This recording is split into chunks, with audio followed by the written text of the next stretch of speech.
We'll just, Yeah. Okay, Edgar, thanks for coming on the show. I appreciate it. I forget. I was trying to think. Was it a publicist or that connected us? a publicist. Yep. Yeah, the placement, all the booking Yeah. people, I guess. Yeah, the call it, booking right? people. Yeah. Booking That's agents. Cool. pretty cool little system they got there. I have Yeah, to say. I meet some very cool people through them. Sometimes, they're all just they're motivational this, motivational that, which is fine. But I like to meet the guys that are really have a company, they're making a product, they're doing all things. So we're going to talk about BenchMade Modern and what you're doing in the furniture space. But maybe we can go back to, your training, because I was talking to somebody today about college degree and not college degree and this and that. And there's really no correlation between the two. There's people that have gone to college and been very successful and not successful. And there's people that haven't and been successful, not successful. So, well, let's start with your story, like where you're from, where you grew up and all that kind of stuff.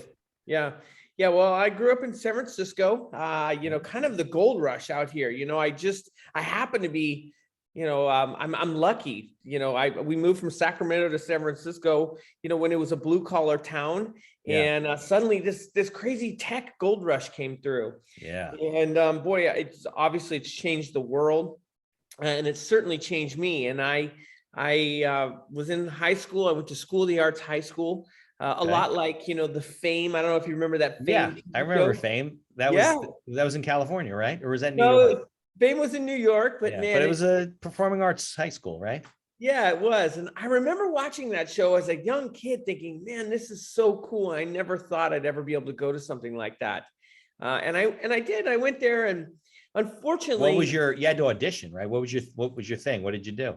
Art, painting. Okay. You're an artist. And weirdly, I'm not a fine painter. And they, only had fine painting classes. And my teacher would have me, doing these fine painting things for my final, and I would turn in these sculptural, very geometric, things. She'd be like, this is fine painting. I'd be like, well, this is my art.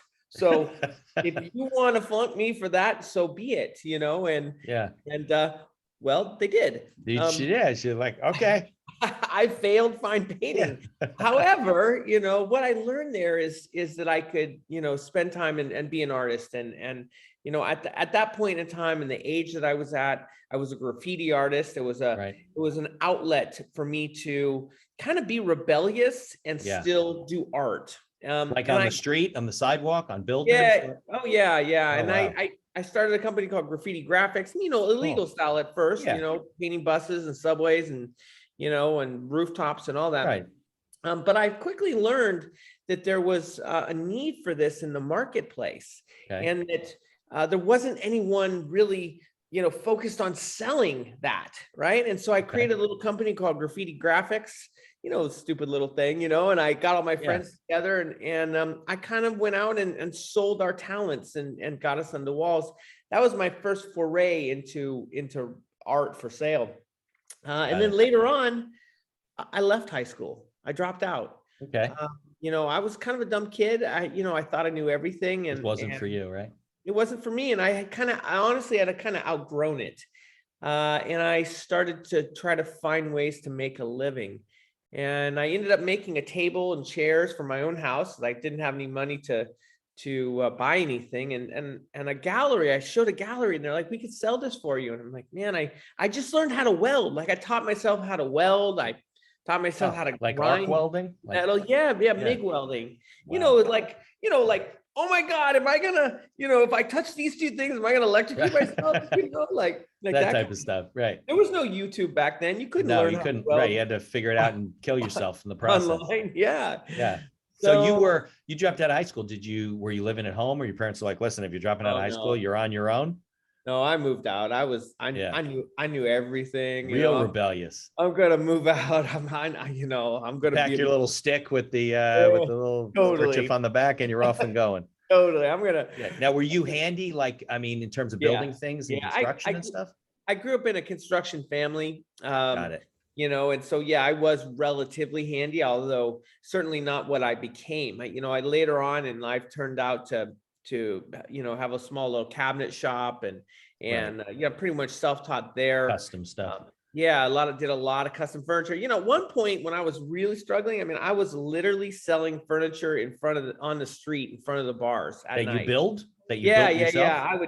I would set up on the sidewalk, Yeah. coffee tables and chairs that I made at Right. schools, and I'd just be out there It's like, like the story of the crate furniture guys. Remember, they get to their place, they had all those crates from overseas or wherever they got here, and they didn't have any money. So they like took the crates apart and they made furniture and they out of started it. Yeah, selling it. exactly. Yeah. And I ended up selling a lot of that stuff, and I became a furniture maker, and then I got to the point in life where I was like, how can I monetize this? Yeah. Look, I say that You had with to pay your bills, right? I mean, I say that with a fancy word, monetize this. yeah, it I didn't wasn't a know word. monetize over Yeah. nothing. It I was like, needed, how do I make money doing this? That how was do it. I buy a 12 Right. pack of beer?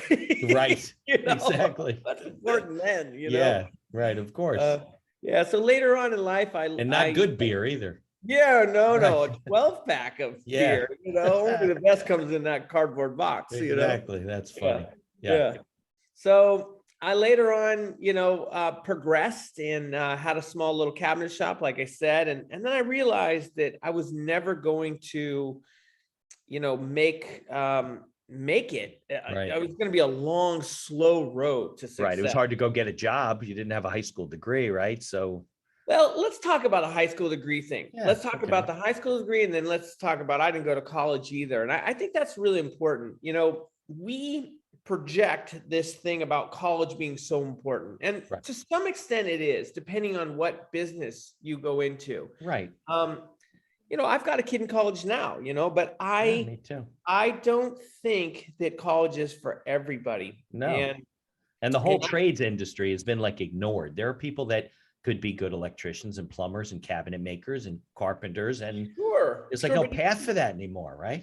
yeah, but even outside of the trade industry, right? Like, if I were to, let's say, what I see, is it a real estate law, state law in the background? Business, estates, real estate. Yeah. Transactional work, contracts, things like I that. bet you if I went in there, if a young 19-year-old went in there and said, hey, look, man, I will straighten your chairs, I'll clean your windows, I'll organize the papers.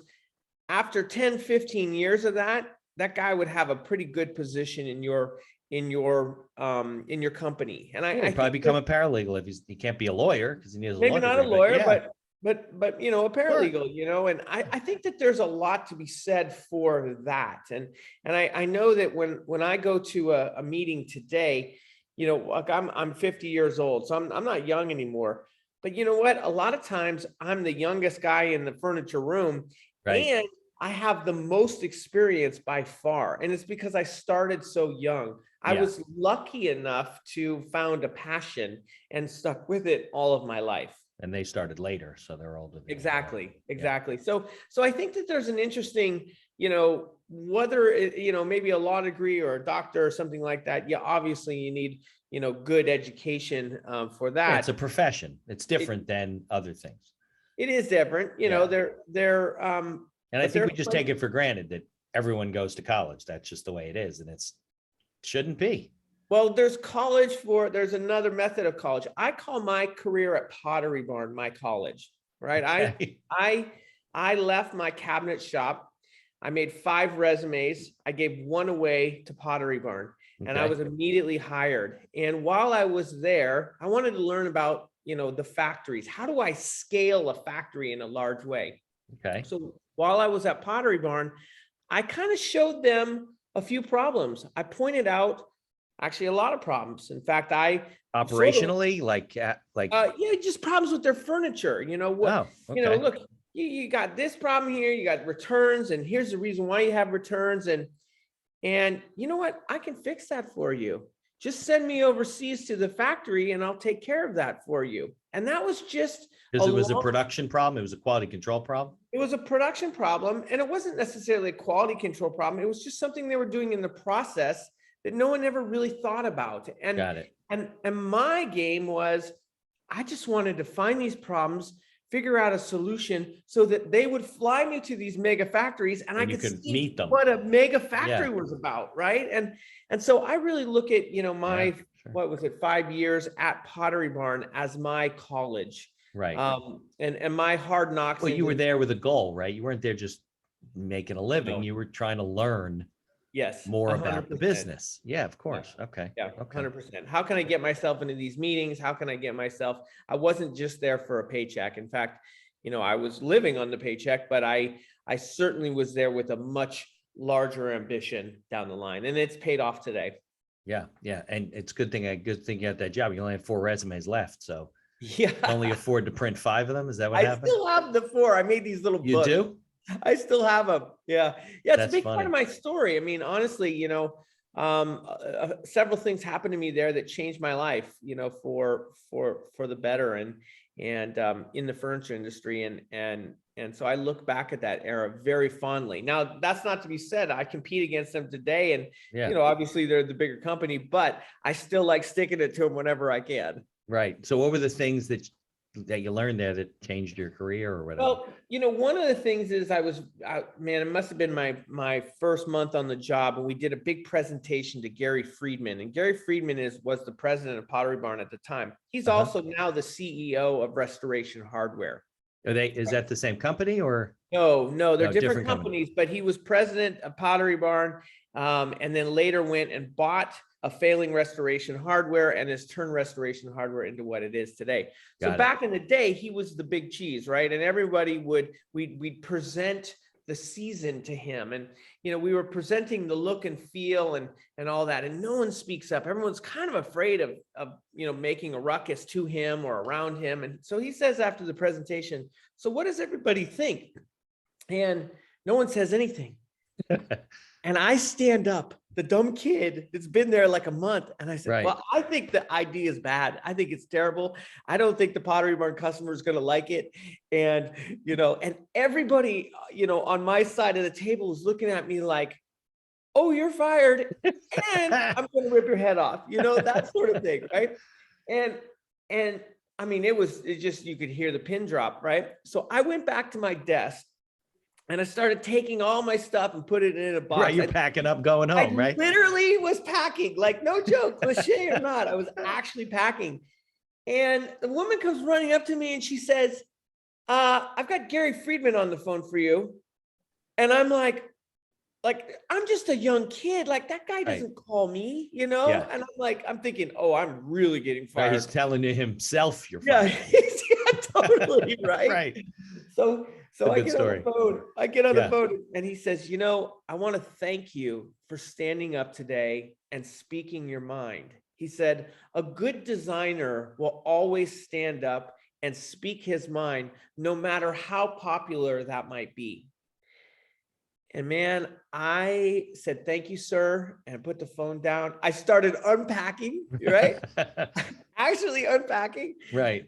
But that stuck with me for years. And I think that was one of the things that gave me the confidence to, to really lean into what I believe, and lean into what is within me, which is being a good designer, being an entrepreneur and all that. It was a total confidence builder. And later on in life, I reached back out to him. I told him that story.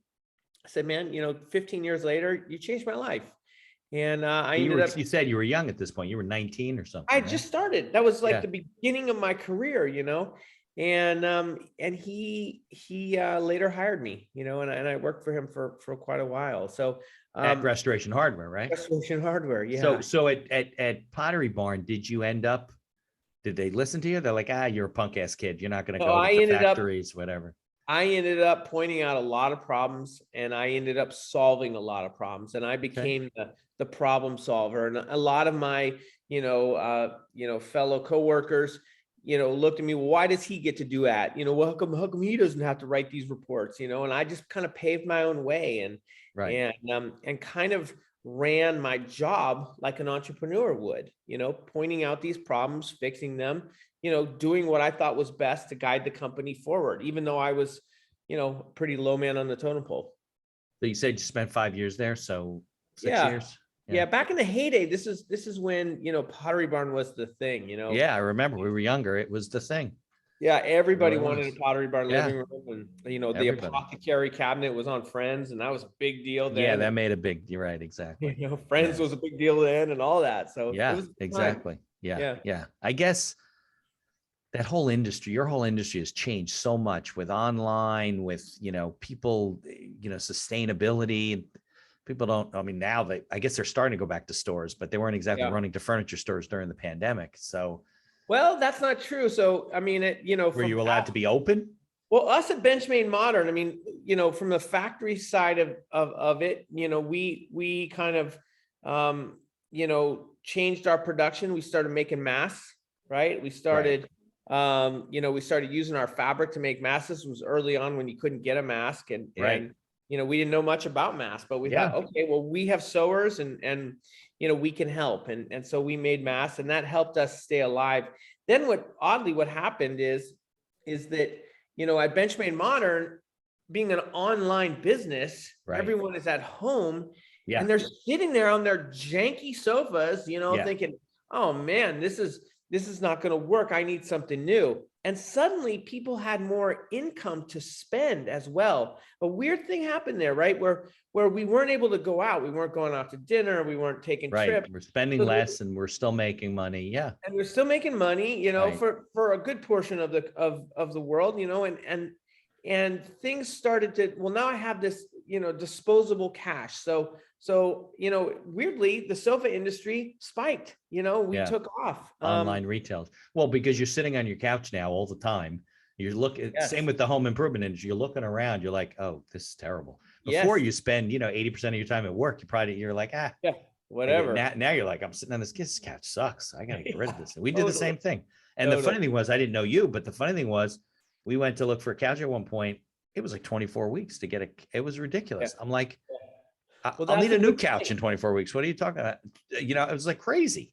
Yeah, that's a good point. Supply chain, right? It's like 50 to 60 weeks right about now. It is. I mean, it is spiking crazy. We are at 5 weeks. Okay. And now, why is that? Well, a couple reasons. One, we manage the fabric well. We manage our materials well. We've kind of built a system where it's a relatively simple system, and we can really push it through quickly. A lot of the red tape is, well, one is the line. And there's a long line, right, that happens at these factories. And so it just stacks up and gets longer and longer. The other problem is material related.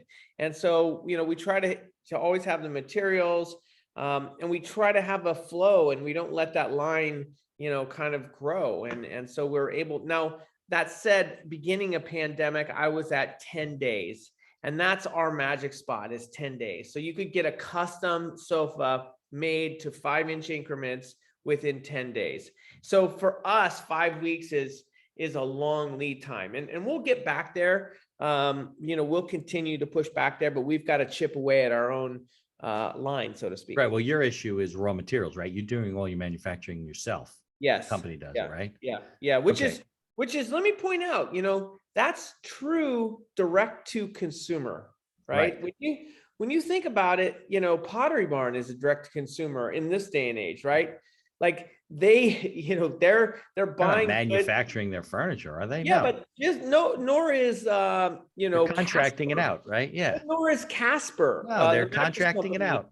Right, so that's not really direct to consumer. We're actually direct to consumer. We're manufacturing the goods and sending it directly to the consumer. I like to point that out today as we watch this whole direct to consumer world kind of. It goes directly to the consumer. It just doesn't come from the guy you're buying it from.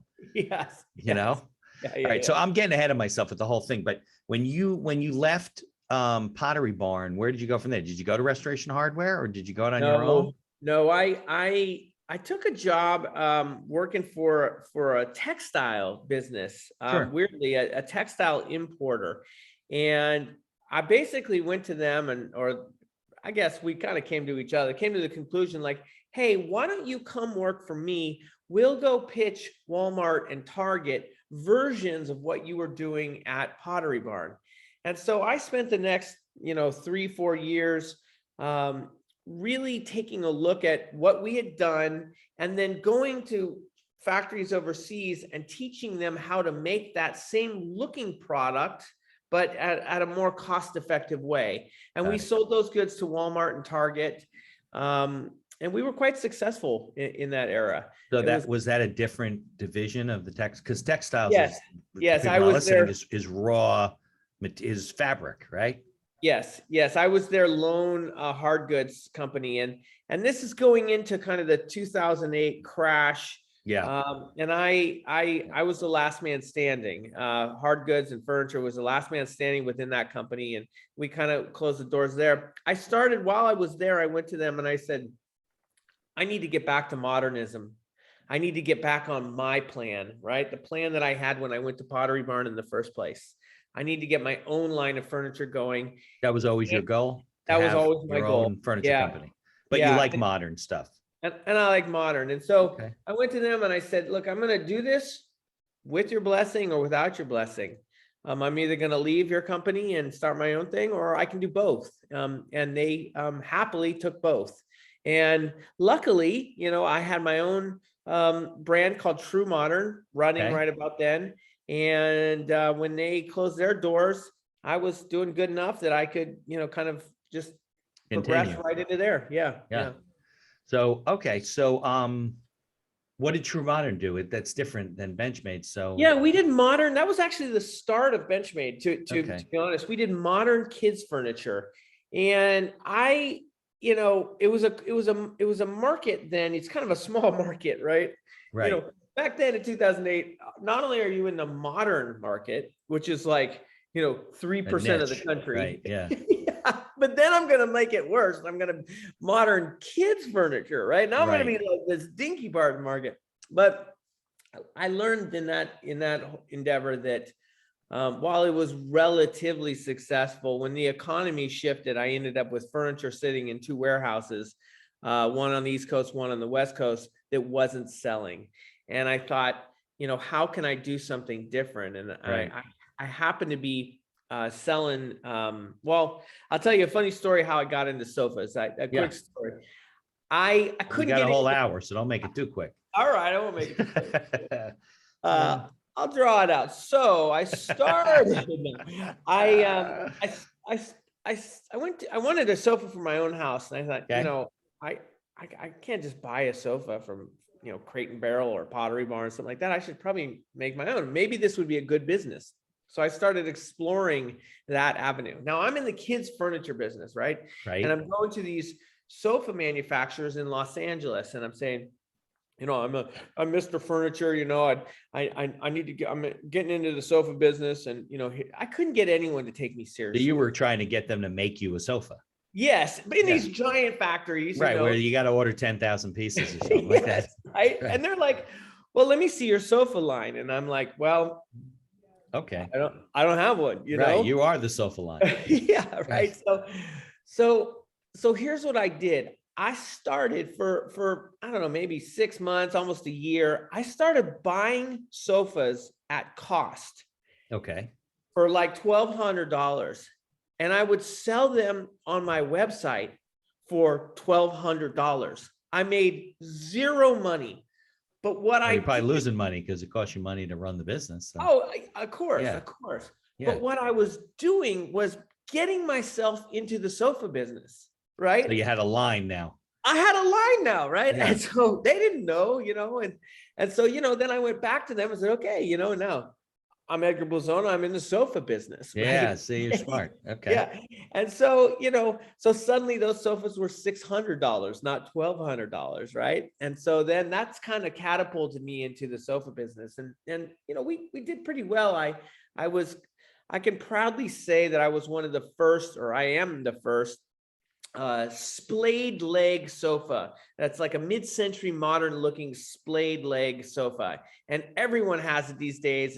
It's a mid-century look that's kind of up on legs, but that was mine. I kind of helped kick that era off with my first Luna sofa, was what that was called back then. Okay. And we did pretty well, and then a new gold rush came to town, right? And I thought, how can I raise money? I missed the last gold rush. How can I raise money in the tech world for a furniture business? And I came up with BenchMade Modern. Got it. And I started pitching it to people. And people thought I was crazy. and I was going to make sofas in 24 hours, right? And Really? in order to do that, I had to build my own small factory. I had to prove to them first that I could do it. Right. So I used my True Modern business to kind of create the BenchMade business, and I built a small little factory, and I started making sofas in 24 hours. Now, it turns out that making sofas in 24 hours is actually a bad thing, but we'll save that for a minute. Well, okay. So who was doing the design? You did all the design work? Who was designing the I did all furniture? the design work. Okay. And then we built a small little facility in Los Angeles. I live in the Bay Area, but that's kind of the capital of the sofa industry on the West Coast. Okay. We struggled for a bit. We raised some money. I went and raised venture capital. It was right in the era where Casper and Dollar Shave Club were kind of on the cusp of making it. And that kind of changed the thought process of venture investing into a direct to consumer. Did it help it? Yes, it did. Yeah, it did. Because, at that time, everyone wanted the next Google or the next Facebook, or, one of those types of businesses. And they didn't think that venture would be fundable, at that, or I'm sorry, that a direct consumer would be a fundable business model, right? For the venture world, right? Which is, truly making a unicorn of, back then it was $100 million business was kind of the unicorn. That was the benchmark. Yeah. Now that's obviously changed, but and so, yeah, we raised some money and gave it a go, and lots of hurdles, ups and downs.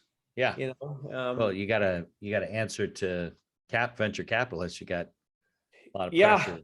It's a whole different deal. And it turns out that when you're making a custom product faster than you can deliver it there, people have some hesitancy to that. When you're making a custom product and you're making it, faster than anyone else, like by a mile, people wonder, how good could the quality be? Of course. Right? It must not be very good if, I mean, you and I are making airplanes and we rolling one out every day. People be like, I'm not getting on that thing. I'm not going on that thing. I mean, things just take time.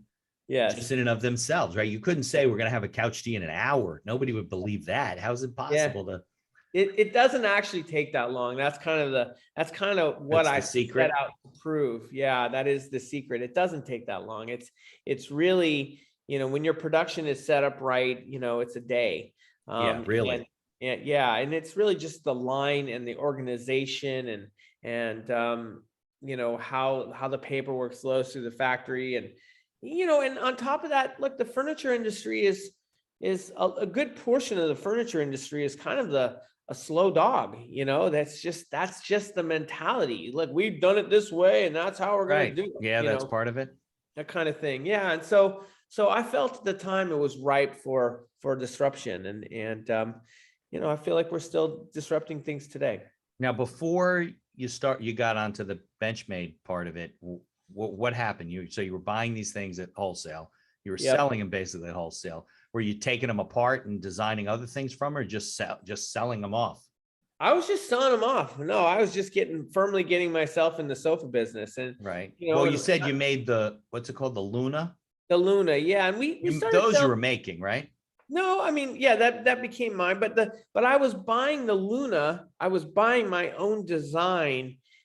I was having my own custom sofas made, basically by someone else. Someone else, and they were charging me, retail price, and I was selling those sofas to what's become Wayfair. At the time, it was All Modern. It was a division of Wayfair, but I was selling them through Wayfair.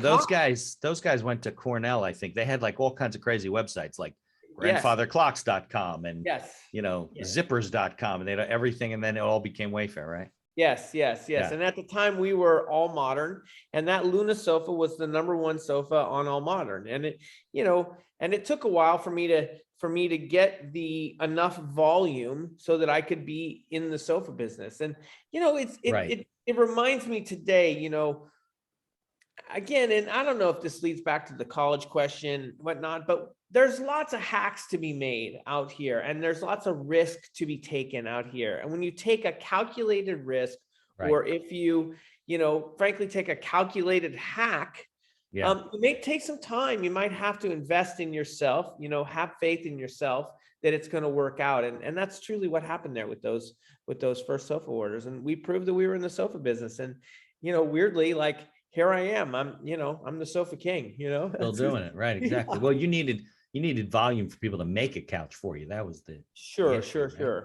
sure. Yeah. Yeah. Yeah.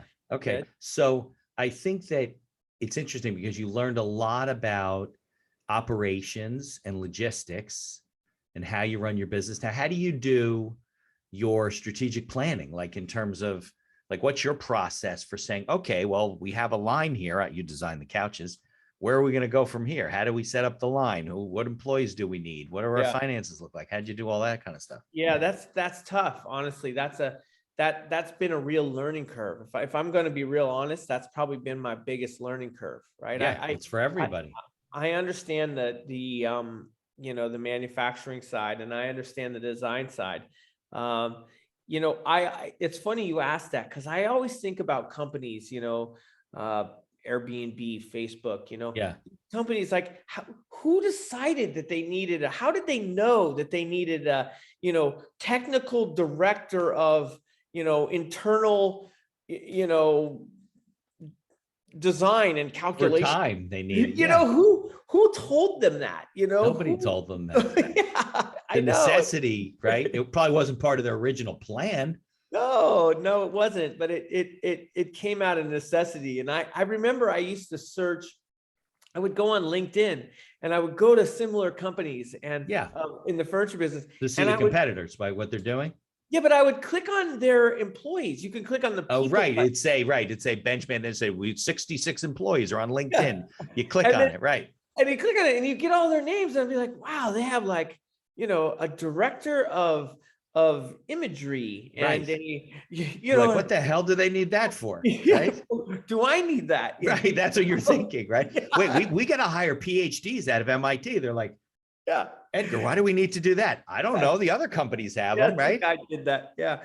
Yeah. Fall into that trap, though. Just because they have them doesn't mean that you need. I know, but I didn't even know that these specialties existed, right? And that goes back to, they're just names, though. In some cases, they're just titles of people that all do the same thing. They're just, well, you do the imagery and I'll do this, and we're all designers and manufacturers. I'm director of imagery now. Yeah, right? There's no major in college was imagery. Totally. Yeah, exactly. So how did you strategically then? So you saw that. So over time, how did you build your So over time, we started adding, let's call and for our business, I've always believed in hiring people wherever they are. This is pre-pandemic. I mean, I've got people all over the world that work for us, and work for us on a daily basis. And well, obviously, they're not manufacturing. They got to be in the factory to do that. No, they're our bookkeeper. Going back to 2004. They don't need to be in your building. I've had the same guy living in India since 2004. Like running the books and the bank accounts and all of that, and he's still with me today. I've got people in Ukraine. I've got people in, all Can you get them on the phone right now? Eastern Europe. I did check in. They're okay right now. Yeah, there's a weird feeling when I started teaming up. They're freelancers basically, but they work for us, daily. And I started teaming freelancer to freelancer up, and I don't know who's at war over there. This is, exactly. And I had to ask him at one point, like, are you guys cool to work with each other? Right. Are you two Russians going to work with the two guys from Ukraine? And the Ukrainian guy actually said to me, and he was talking about the guy in Macedonia, and he said, we're not at war, but I don't care. Like, I'm a global, I'm of this global youth. Like, that's the country and those old leaders doing their thing. Like, that's not my thing. I love my neighbors, and it was quite an interesting experience, and frankly, very relevant to today, what's happening today. No, go ahead. I think that growing a business isn't necessarily about, I've always felt that it's not necessarily about where the person lives and the office and all that. And again, this is pre-pandemic, Right. and now we're starting to see, oh, do we even need an office? Yeah. Do we Well, want an you do. office? You need Yeah, a facility because you're maybe. producing a product, but Well, yeah, but the factory produces the product. Do I need an office for people to come? Do I need a place for people to leave their homes and then come into this cube and do your work on? books or whatever, right? Yeah, No, like you don't. You I don't. I don't, and I have always felt that way. And it's great to see that the world is kind of shifting into that direction Yeah. to actually have faith in the worker, and Right. Well, I and so think people didn't believe that their workers would be productive at home. And it turns out they're probably more productive. I think yeah, we're working harder being at home because they can get you anytime. yeah, Oh, well, drop your daughter off at school at 3:30 and then come back and we can have another meeting at 6. yeah. 6, you'd be home already. That's interesting you say that. I feel like, there's a level in a company that when you get to a certain level, you're always working. That's Right. the expectation, Yeah, right? they always expect you to, They right? just expect you to always be Yeah. accessible, the iPhone or the Trio, whatever it was, really changed the world as far as like being able to have emails and messaging and all Always that. plugged in, right? Always plugged in. But what I think the pandemic did is I think it allowed workers to work from home. And then it also allowed, that upper tier to then reach over to the workers to get them to work all the time as well. And Right. so yes, maybe they're picking up their kids, maybe they're getting their haircuts, maybe they're having lunch with their friends that are longer, but they're available. And if you measure by the work that's complete, I think that's what's most important. And I think you Yeah. find value in people that are going to, do their jobs well to begin with, and pandemic or not, they're going to do a good job because they care. And it's my job to be a good leader, Yeah. and give them the tools. And also, I guess, gosh, I always Allow them to work. I call it the love. Like I got to give them enough love so that they feel Empowered to do the they feel job. good about their Good about job. what they're They doing. feel Yeah. good about what they're doing. They feel good Right. about our direction. It really is our direction. Right. And I think when you apply all of those tools, you get people that are going to stay with you for a long, long time. And that's what's most important For sure. is having the same group of people, growing and helping, move the company along. Yeah. Well, definitely, culture and the kind of company you are and the environment they work in has become very important to Sure. employers and employees. I know some recruiters that work with employers to help them brand their company for the prospective employees, because a lot of these younger kids, millennials, next gen, Totally. they're all Gen Z. That's what they want, Yeah. They Yes. want to know, how many days a week do I got to come? My son, we were talking about college. My son's graduating. How many days a week do I got to come to the office? We would never ask that question in our 20s. What do you mean? Yeah. Every day except Saturday and Sunday, I mean, and it's not like that anymore. Yeah, in the days of just having a foosball table or a Right. or a Ping pool pong table and right, is exactly. not cutting it anymore. No Like, way. They play ping pong at home. yeah, those days are Yeah. over. But look, maybe we're like other parts of the world. We're kind of, working to live instead of living to work. Americans always lived to work. That was it. We Yeah. didn't have siesta in the afternoon or go to dinner and go back to work. It wasn't like that. And and maybe now we're learning that we do this for the people. We do this for our families. We do this for life. It's not about the company. Companies don't exist if people aren't around, Yeah, I hope that's the case. At BenchMade Modern, customer service is a big part of what we do. And I haven't quite figured out the best method, like a holiday weekend. Suddenly, every holiday that we have in the US is a shopping holiday. Like, right. Yeah. They all want to buy from you. Right. Yeah. Well, but President's Day is a great example, right? Like, yeah, it's not actually even President's Day anymore. It's what's on sale day. Right. Exactly. Right. And well, there used to be separate presidents. Now it's just all one day, Yes, right. It's a shopping day. Yeah. It's just a shopping day. My mom needed a new refrigerator. They said, well, let's wait till Monday. Maybe there's sales. It's President's Day. Yes. Okay. So, but what you don't think about is our teams are working on President's Day. Yeah, that's what I was thinking. These people have to work. Because it's a big day. And so So I'd love, online gives us a little bit of, we have tools in the background when you swipe and all that, like we're able to handle quite a bit more customers than you would at a regular furniture Right. You store, need people right? there. Yeah. You need a lot more people. So we're not having to be as heavy on those holidays. And so we're able to give people breaks and whatnot. But it's something that we need to think about, I think, going into the future is how do we handle, how do we give everyone breaks? Maybe you don't get President's Day holiday off, but you get the following day off. And, Right. as a leader, that's something I need to start, kind of investing a little bit more of my time on. You know, how do I really adapt as well? Maybe at some point we'll go to a 4-day work week, and how's that going to play into things? And, Right. Right. you know, but I And can think you of be as productive in 4 days as you are in 5 days? And maybe you can. exactly. I probably can't do it in the manufacturing setting, right? Because Right. that's strictly hours on, right? Right. Then And you take a day off and now you're a day behind. yeah, now you're a day Yeah. behind, and that line is just going to back up, Right. galore. Right. So, but on the front line, I think we can figure out ways to do that, and I'd love to see businesses change, and we pride ourselves in being a pretty forward-thinking business. How many employees do you have now?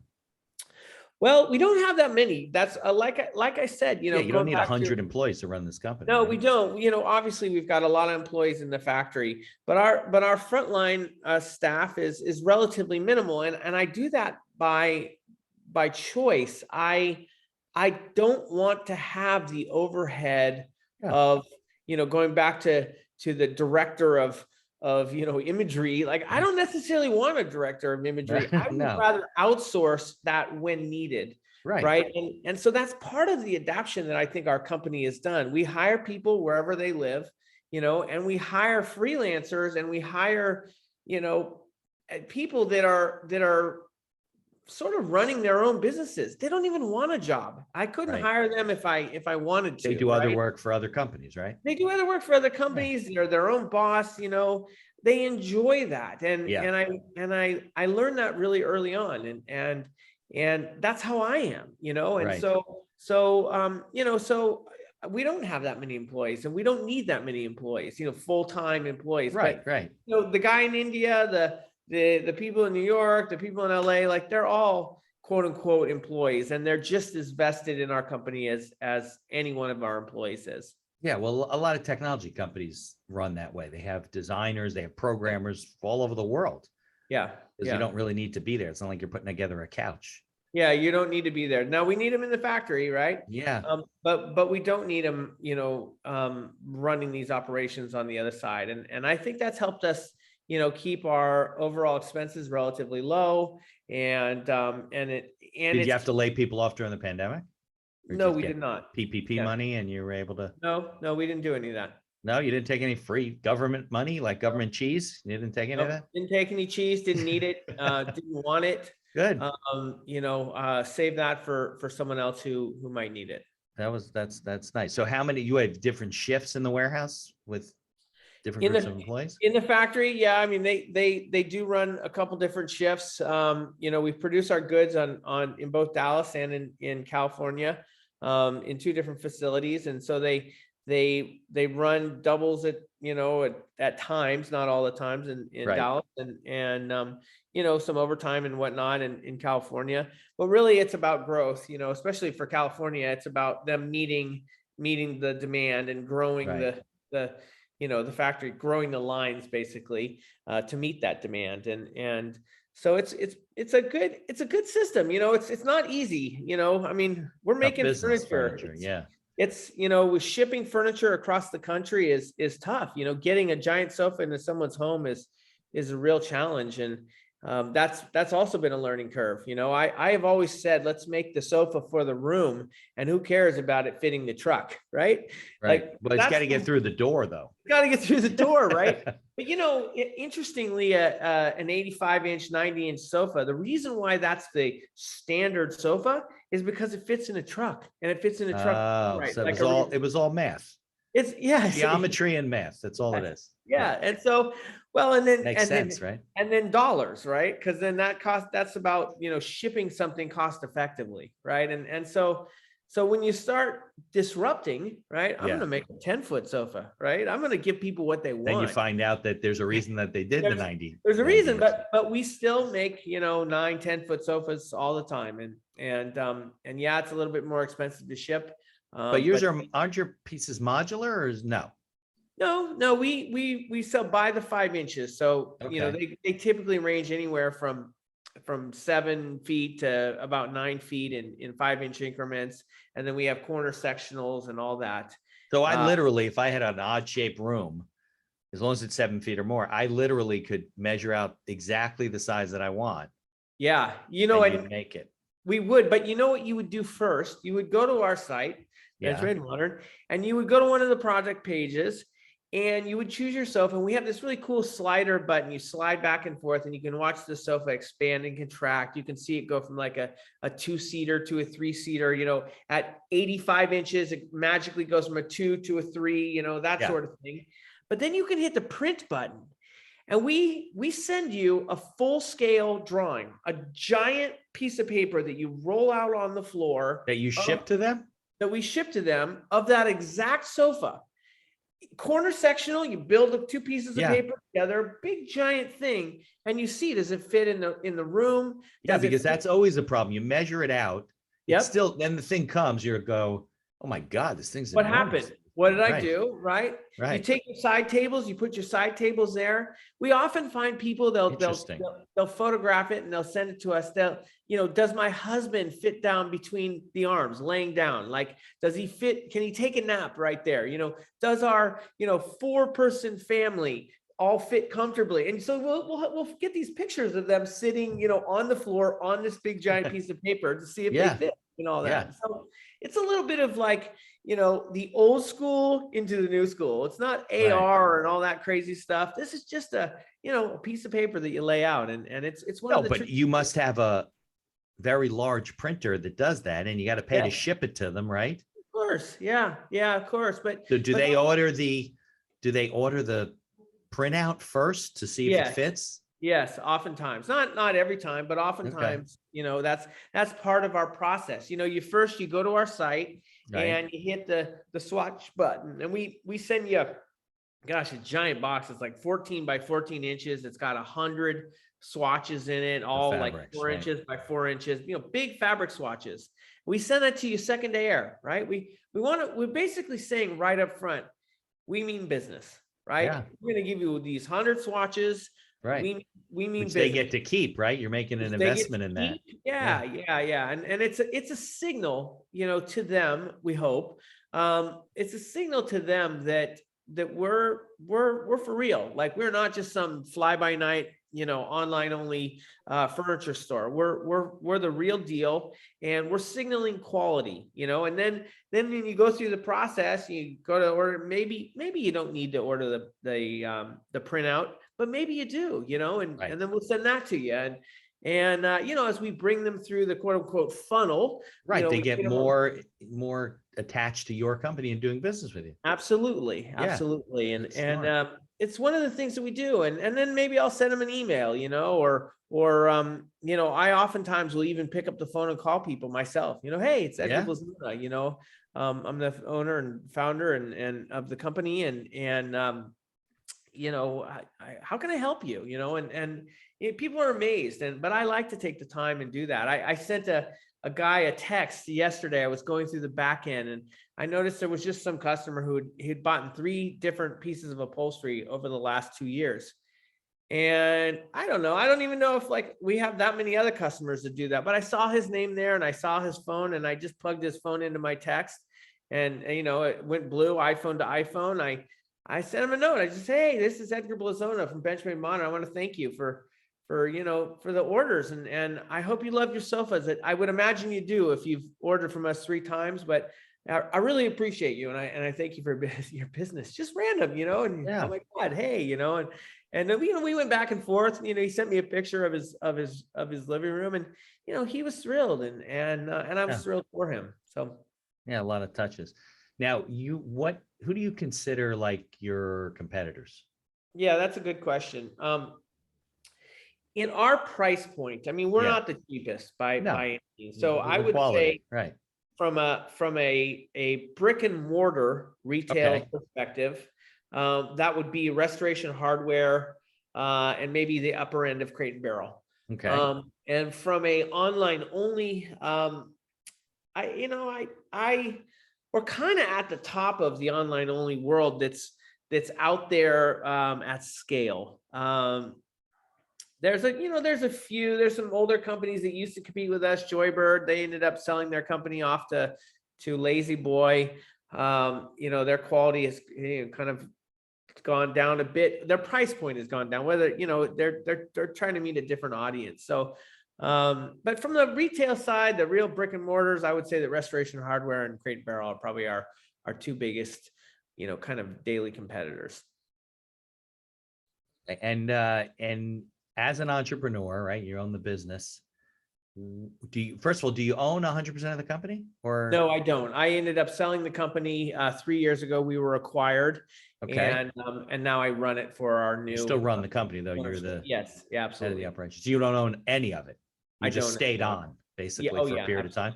Yeah, yeah. Oh, okay. You exited. Look at that. Well, I haven't exited anything. I'm still here running. Oh, the you show. Financially exited. You got your value out, right? If the place catches fire, burns down, you got to go work somewhere else. You already sold it. You're done with that part. Yeah, I don't like to look at it that way. I'll be there putting the fire out. Let me tell you. Yeah, exactly. It's your baby. Yes. Yeah. So what would you say if you were going to give advice to people, an entrepreneur, they might be in the furniture business, might not. What are the one or two things that you think you would have done differently? Or mistakes that you made, or mistakes that people shouldn't make? Those. Well, let's start at the beginning, right? Let's go back to the very beginning. And the two things that I often tell, young entrepreneurs or even people just starting, and especially when it's a tech or venture funded business. Yeah. Let's use that as kind of the example. There's two things in a venture funded business. One is raising money. It's very difficult to raise money. There's these VCs get 1 million pitches a day. How do you stand out? What's your business model? Is it truly a venture funded business? Yeah, because not all businesses can do that, right? No, a lot of times they're not, right? They're a lifestyle business, which could still be a giant, right. But a venture capitalist wants to know, how do I get my money out? What's my return on, doesn't always work. But it's like, how do I get my money out of $100 million business, right? Exactly. They're not going to do it to make $500,000. No way. Well, they're not going to do it to make a $50 million business. That's really not. No. Oh, absolutely not. They want to do 100 million or more. Or more. And if there's not a clear path to 100 million, then it's not a venture funded business. Right.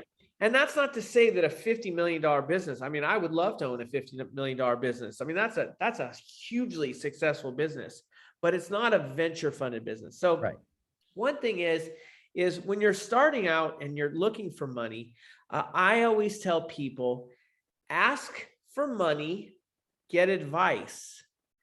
Ask for advice, get money. And what that means is that no one wants to like, hey, I just need some, $1 million to invest in some marketing to get this business off the ground. Like, no. Go to them and say, I have this business. You're a smart guy. I have this business. Can you tell me, what do you think about this business? I'm not looking for money. Just what do you think about this business? And can you give me some tips on what you maybe have seen? You've looked at a lot of businesses. What maybe you've seen that's helped other businesses be successful. Right. And at the end of the meeting, often the signal is, well, let me know if I can be helpful. And if they say that, that's a signal. That's kind of the signal that they're sort of interested, right? Right. What can I do to help? Nothing, sir. Thank you very much. I appreciate your time, and that was great advice. And I'm going to go home and think on that and walk away from the meeting there. That signals to them FOMO, right? Now they have FOMO. Now they're like, oh man, he didn't ask for my money. Like, oh, what am I missing here? Right. Yeah. And oftentimes they'll come back and ask. And they also don't feel that you just went there just to ask, just to take their money and to get their wallet. And people like to be helpful. Like, they like to give their advice. It makes them feel good. 100%. given their wisdom. That's 100%. And the other thing that I tell young entrepreneurs is ride the highs, not so high. Ride the lows, not so low. In the venture funded world, in the tech businesses, direct to consumers, man, there's these incredible highs. And you think like at 10 o'clock in the morning, you're like, I'm going to retire by the end of the day. Like I'm freaking rich, Right. you know? And literally and you're just like popping champagne and, you know, you're just like, right. We did it. We did it, right? And 12 o'clock comes around and an email comes in and you're like, I'm going out of business. Like we are actually going bankrupt now, you know? Right. And it's those crazy highs and those crazy lows that can break an entrepreneur. Your will, right? Yes, it can break your will. And you do that every day for 2 years and it can be very tough. So if you try to just manage the ups and downs, the highs and the lows. I hope that I get rich. And like keep it kind of this way, right? In the middle there, for the mind, it's much. Yeah, psychologically, we can't deal with that stuff. I mean, it's great. Look, your endorphins are going. You're thinking about what can you do with $50 million and what can you buy? You know, it's like the guy who runs the lottery and then realizes he has a ticket for the wrong day, right? Totally. Yeah, exactly. And that's a great example. That's exactly that's the best example. In fact, if you don't mind, I'm gonna borrow that. Yeah, there was a guy out here, Staten Island, Long Island, whatever.